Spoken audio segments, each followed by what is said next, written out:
দর্শক, ভারতের রাজস্থানের আজমির শহরে অবস্থিত একটি দরগা শুধু একটি ধর্মীয় স্থাপনা বললে ভুল হবে। প্রায় ৮ শতাব্দী ধরে এটি উপমহাদেশের আধ্যাত্মিক ইতিহাস, সংস্কৃতি এবং সাম্প্রদায়িক সম্প্রীতির এক অনন্য প্রতীক হিসেবে পরিচিত। প্রতি বছর এখানে আসেন কোটি কোটি ভক্ত ও দর্শনার্থী।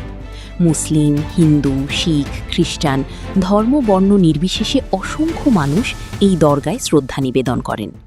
ভারতের স্বাধীনতা পরবর্তী প্রায় প্রতিটি প্রধানমন্ত্রীও উরুস উপলক্ষে এখানে চাদর পাঠিয়েছেন।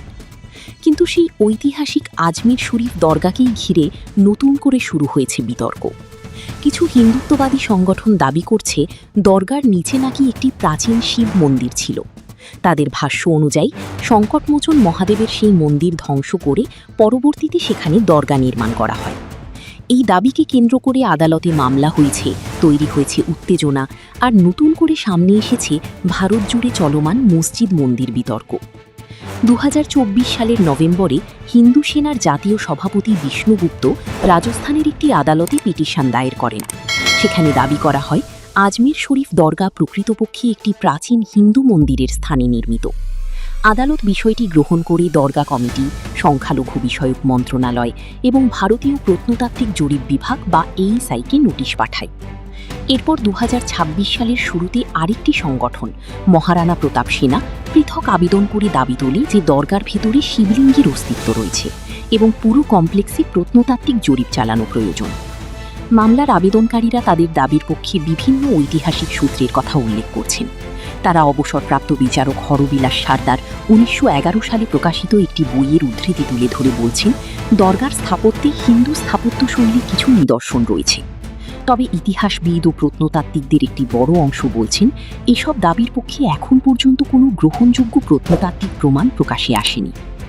ঐতিহাসিকভাবে আজমির শরীফ দরগা পরিচিত পারস্য থেকে আগত মহান সুফি সাধক হজরত খাজা মঈনুদ্দিন চিশতির মাজার হিসেবে।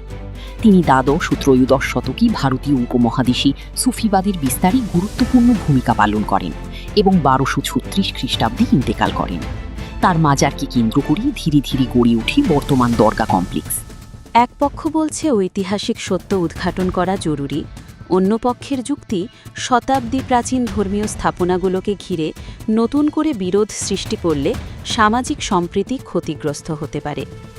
এমন এক সময় যখন ভারতের বহুত্ববাদী পরিচয় নিয়ে নতুন করে আলোচনা চলছে, তখন আজমির শরীফকে ঘিরে এই বিতর্ক শুধুমাত্র একটি ধর্মীয় স্থাপনার প্রশ্ন নয়, এটি ইতিহাস, রাজনীতি, পরিচয় এবং সহাবস্থানের বৃহত্তর বিতর্কেরও অংশ হয়ে উঠেছে।